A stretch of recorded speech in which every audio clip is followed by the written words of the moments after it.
Hi అండి. నమస్తే. నేను మీ లక్ష్మీ చౌదరిని. వెల్కమ్ టు మిస్టరీ మధురిమలు తెలుగు ఆడియో స్టోరీస్. అందాల పొదరిల్లు పార్ట్ 8తో మీ ముందుకి వచ్చేసాను. కథలోకి వెళ్లే ముందు వీడియోకి లైక్స్, హైప్స్ ఇవ్వడం మర్చిపోకండి. దానివల్ల కథ మరింత మందిలోకి రీచ్ అవుతుంది. ఇక ఆలస్యం చేయకుండా కథలోకి వెళ్ళిపోదాం. స్నేహ, అన్నయ్య వాళ్ళు ఇంటి దగ్గర నుంచి కూడా బయలుదేరిపోయారంట. నువ్వు ఇంకా ఇక్కడే ఉన్నావు. ఇంక మనం లంచ్ చేసేది ఎప్పుడు అని వరుణ్ చిరుకోపంగా అంటాడు. పక్కనే కదా బావా రెస్టారెంట్, పద వెళ్దాం, అయిపోయింది అని అందరికీ ఇన్స్ట్రక్షన్స్ ఇచ్చేసి వరుణ్తో బయటికి వస్తుంది స్నేహ.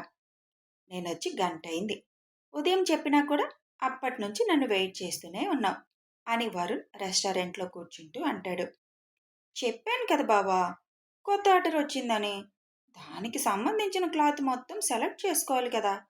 వాళ్ళకి క్లాత్ డిజైన్ ఇస్తేనే వాళ్ళు రెడీ చేస్తారు. అర్థం చేసుకోవాలి బాబు అని అంటుంది స్నేహ. సరేలే, రేస్ డ్రెస్సులు సర్దుకున్నారు కదా మీ అన్న చెల్లెళ్ళు? సర్దుకున్నాం అన్నీ అని ఆర్డర్ రావడంతో తినడం మొదలు పెడతారు ఇద్దరు. తింటూ ఉండగా శివ్ నుంచి ఫోన్ వస్తుంది వరుణ్కి. అన్నయ్య, మేము స్టార్ట్ అవుతున్నాం అని అంటాడు వరుణ్. మీకు దగ్గరే కదా అన్వి వాళ్ళ ఇల్లు, వెళ్ళి వాళ్ళని కూడా మీరే పికప్ చేసుకోండి, అన్ని కార్లు ఎందుకు అని అంటాడు శివ్. ఓకే అన్నయ్య, పికప్ చేసుకుని వచ్చేస్తాం అయితే అని చెప్పి ఫోన్ కట్ చేస్తాడు. కిరణ్, రాజు వాళ్ళని ఒకే కారులో వచ్చేయమంటాడు శివ్. శివ్ కారులోనే అన్వేష్, అమృత ఉంటారు. వరుణ్ కారులో అంకిత్ వాళ్ళు ఉండగా ఆనంద్ వాళ్ళ కారులో వాళ్ళ తమ్ముడు ఫ్యామిలీ అశోక్ వాళ్ళు ఉంటారు. పిల్లల్ని తీసుకొని అందరూ ముందు వాటర్ వరల్డ్కి వెళ్తారు. అక్కడ కాసేపు పిల్లలతో ఎంజాయ్ చేసి అక్కడి నుంచి వాళ్ళని చిల్డ్రన్ పార్క్ జోన్కి తీసుకువెళ్ళి ఎవరి పిల్లల్ని వాళ్ళు దగ్గరుండి ఆటలాడించుకుంటారు.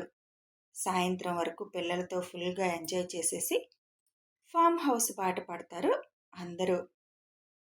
సిటీ నుంచి 2 hours ప్రయాణం ఫామ్ హౌస్కి వెళ్ళడానికి. శివ్ వాళ్ళ ఫామ్ హౌస్ చాలా పెద్దగా ఉంటుంది. 5 kilometers విస్తీర్ణంలో ఉంటుంది వాళ్ళ ఫామ్ హౌస్ ప్రాంతం అంతా. అందుకే రేస్ అక్కడ పెట్టాడు శివ్. ఫామ్ హౌస్ చుట్టూ నీట్గా తారు రోడ్డు వేయించేస్తాడు. రేటుకి ఇరువైపులా ఒక ఉద్యానవనంలాగే తలపించేలా మొక్కలు వేయిస్తాడు. ఎవ్రీ మంత్ 2 days ఇక్కడికి వచ్చి రిలాక్స్ అవ్వాలన్నది శివ్ కోరిక. అన్వేష్ పెళ్ళయ్యాక ఇది తీసుకుంటాడు శివ్. అప్పటి నుంచి తన అభిరుచికి తగ్గట్టుగా దాన్ని రెడీ చేయిస్తాడు. ఈ ఫామ్ హౌస్ మొత్తం శివ్ తన ఓన్ కంపెనీ నుంచి వచ్చిన ప్రాఫిట్తో కొంటాడు.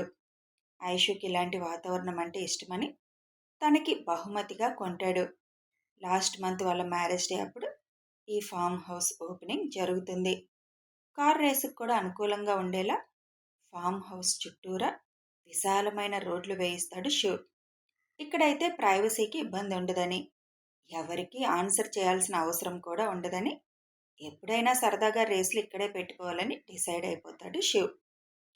పెద్దవాళ్ళందరూ మధ్యాహ్నం వచ్చేయడంతో అందులో అంకిత్ వాళ్ళ పేరెంట్స్, ఆనంద్ వాళ్ళ పేరెంట్స్, ఐషు వాళ్ళ మేనమామ వాళ్ళు ఇదే ఫస్ట్ రావడం కావడంతో ఫామ్ హౌస్ మొత్తం చుట్టూ తిరిగేసి చూసి వస్తారు.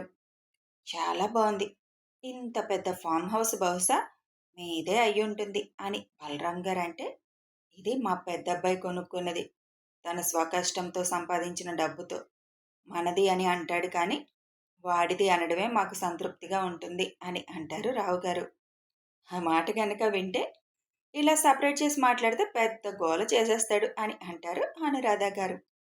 ఇది వాళ్ళ ఆవిడ కోసం ఆడుకున్నది కాబట్టి అనడంలో తప్పులేదులే, అయినా వాడి ముందు అనే ధైర్యం నాకు కూడా లేదులే అంటారు రావు గారు నవ్వుతూ. చిన్న సైజు ఊర్లా ఉంది ఈ ఫామ్ హౌస్ మాత్రం అని అంటారు బలరాం గారు. నిజంగా మీ పెద్ద అబ్బాయిని చూస్తే చాలా ముచ్చటగా అనిపిస్తుంది. మన జనరేషన్లో కుటుంబాన్ని ఒక తాటి మీద నిలబెట్టగలడం పెద్ద కష్టం కాదు, కానీ ఈ జనరేషన్లో కూడా కుటుంబం మొత్తాన్ని ఒకే మాట మీద నిలబెట్టగలగడం గ్రేట్ అసలు. ఇంట్లో పెద్దవాళ్ళు ఎటు అడుగు వేస్తే చిన్నవాళ్ళు కూడా అటే వేస్తారు. మీ పెద్దబ్బాయి కరెక్ట్ అడుగులు వేయడం, ఫ్యామిలీ కోసమే అనుక్షణం ఆలోచించడం చాలా నచ్చుతుంది మాకు. మా కొడుకుల్ని తీసుకోండి ఉదాహరణగా, మా గురించి ఆలోచించడానికి కూడా వాళ్ళకి టైం కుదరడం లేదు. ఎంతసేపు వాళ్ళ సంతోషాలు, వాళ్ళ పిల్లలు సంతోషాలు అనుకుంటున్నారు కానీ వాళ్ళు మా పిల్లలు. మేము కూడా అలాగే అనుకుంటాం అన్నది మరిచిపోయారు అని బాధగా అంటారు బలరాం గారు. అందుకే కదా మిమ్మల్ని ప్రతిదానికి ఇన్వాల్వ్ చేస్తున్నాడు ఇక్కడ. ఐషు మేనమామగా మీరు మా ఫ్యామిలీలో ఒక భాగం అయిపోయారు. ఎక్కడికి వెళ్ళినా మిమ్మల్ని కూడా పిలిచేది అందుకే. మీకు ఒంటరితనం ఫీల్ రాకూడదని. మీ పిల్లలు వాళ్ళ భవిష్యత్తు కోసం కష్టపడుతున్నారు. వదిలేసేయండి. బాధపడడం కూడా అనవసరం అని బలరాం గారి భుజం తడుతూ అంటారు రావు గారు. నైట్ 8 అయ్యేసరికి శివ్ వాళ్ళు కూడా వచ్చేస్తారు. అప్పటికే వంటలు రెడీ చేసేయడంతో అందరూ గార్డెన్లో కూర్చొని సరదాగా డిన్నర్ చేసేస్తారు. ఫస్ట్ పెద్దవాళ్ళకి రేస్ పెట్టేద్దామా కన్నా అని అంటుంది ఐషు. లేదు లేదు, ఫస్ట్ మీరు వెళ్ళండి, మేం చూస్తాం అని అంటారు వాణి గారు వాళ్ళు. ముందు మీరు స్టార్ట్ అవ్వండి అమ్మా, అందరూ చాలా ఎదురు చూస్తున్నారు మీ రేస్ కోసం. ఇంకా లేట్ చేస్తే కోపాలు వచ్చేలా ఉన్నాయి అందరికీ అని అంటాడు ఆయు. ఇక్కడ ఎవరికి కోపాలు వస్తాయి నాన్న అని అడుగుతుంది ఐషు నవ్వుతూ. మీ అభిమానులందరికీ వచ్చేస్తుంది కోపం. ఇప్పటికే లక్ష్మి ఆంటీ రేష్ అని చెప్పి ఊరిస్తున్నారని, స్టార్ట్ చేయలేదని గరంగరంగా ఉన్నారు అందరూ. ఏం మాట్లాడుతున్నావు బంగారం? ఎవరి గురించి మాట్లాడుతున్నావు అని అడుగుతారు విజయ గారు. మీకు చెప్పిన అర్థం కాదులే నాన్న. మనకి చాలా మంది అభిమానులు ఉన్నారు. వాళ్ళందరూ ఆత్రంగా ఎదురు చూస్తున్నారు. కానివ్వండి ఫాస్ట్గా అని అందరినీ రేస్ డ్రెస్లో రెడీ అవ్వడానికి లోపలికి పంపిస్తాడు.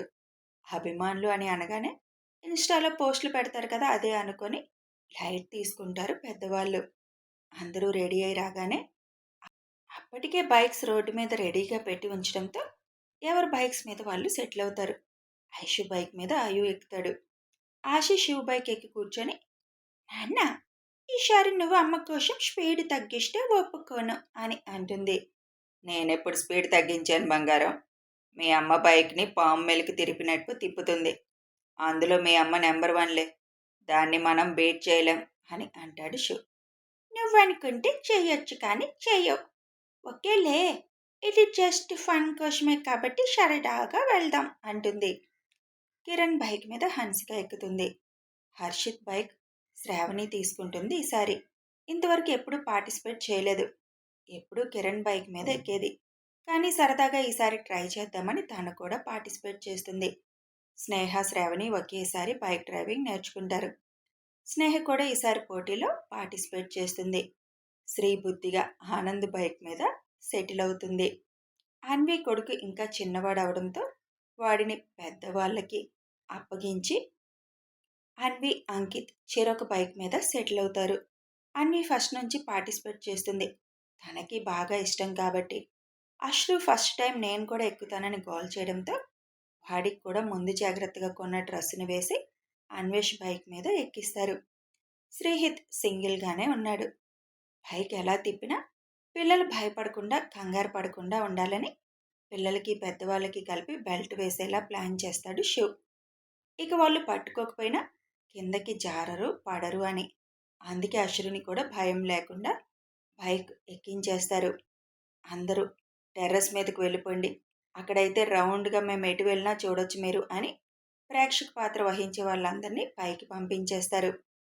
వరుణ్ బైక్ మీద రాజు పెద్ద కొడుకు ఎక్కితే సుజనకి ఇదంతా భయం కాబట్టి ప్రేక్షక పాత్ర వహిస్తుంటే రాజు చిన్న కొడుకు రాజు బైక్ మీద సెటిల్ అవుతాడు.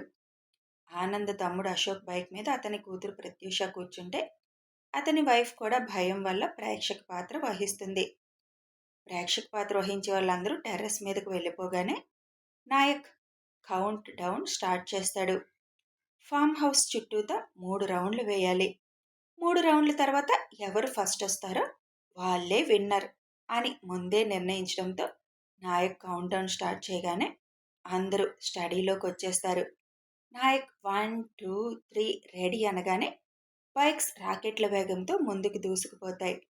మొత్తం 11 బైకులు రోడ్డు మీద మెలికలు తిరుగుతూ వెళ్తూ ఉంటాయి. వరుణ్, ఆనంద్ తమ్ముడు అశోక్, అంకిత్, శివ్, ఐషు బైకులు పోటాపోటీగా ఒకే లెవెల్లో వెళుతూ ఉంటాయి. బుజ్జమ్మ, ఈసారి వరుణ్ బాబాయ్ నిన్ను ఓడించాలని చాలా ట్రై చేస్తున్నట్టున్నాడు.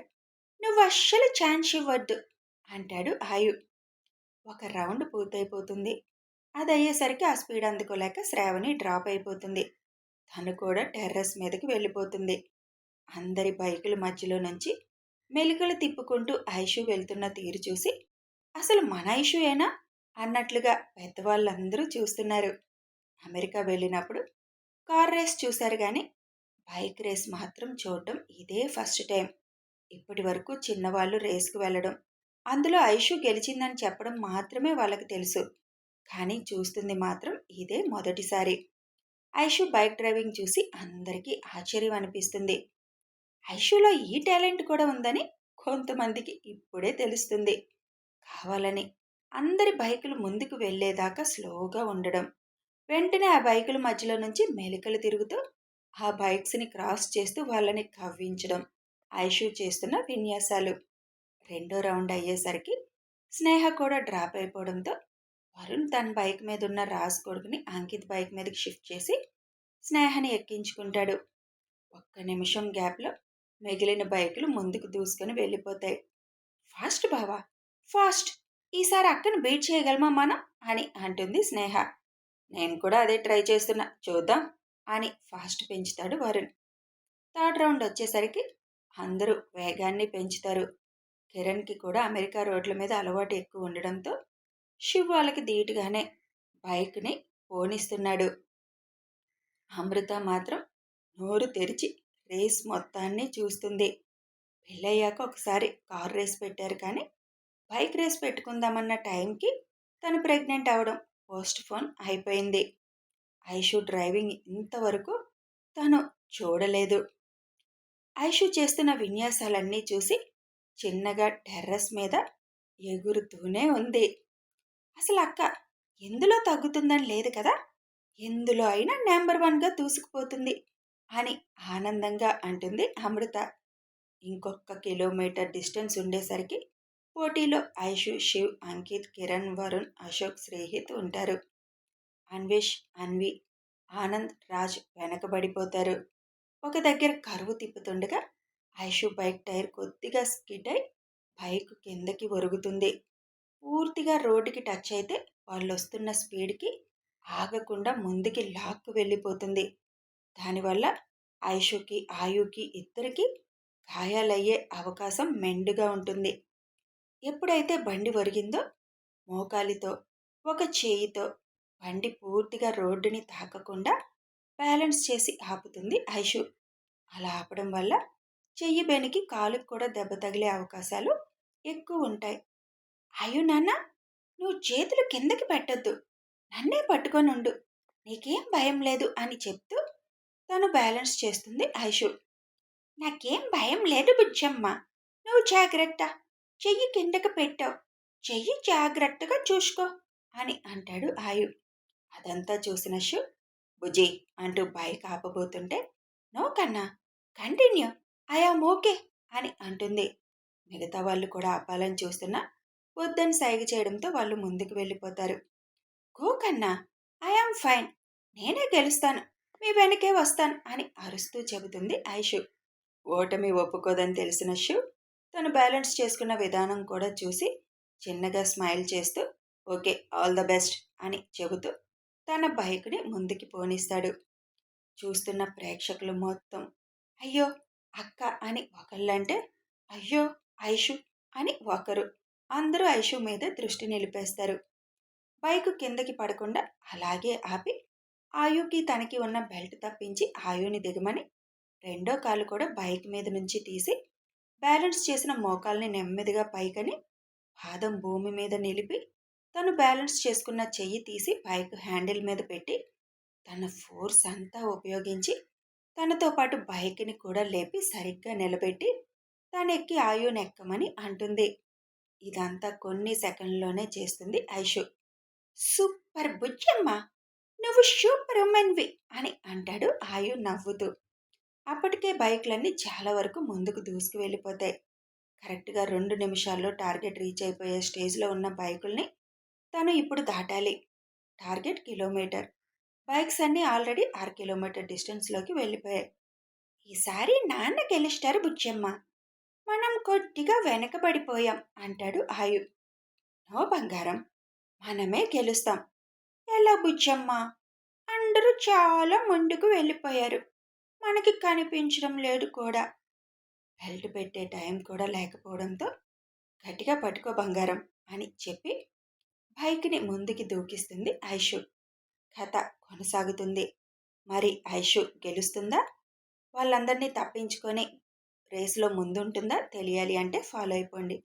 వీడియో నచ్చితే లైక్ చేయండి, షేర్ చేయండి, కామెంట్స్ రూపంలో మీ అభిప్రాయం తెలియజేయండి. సబ్స్క్రైబ్ చేసుకొని ఛానల్ సపోర్ట్ చేయండి. Thanks for watching and listening.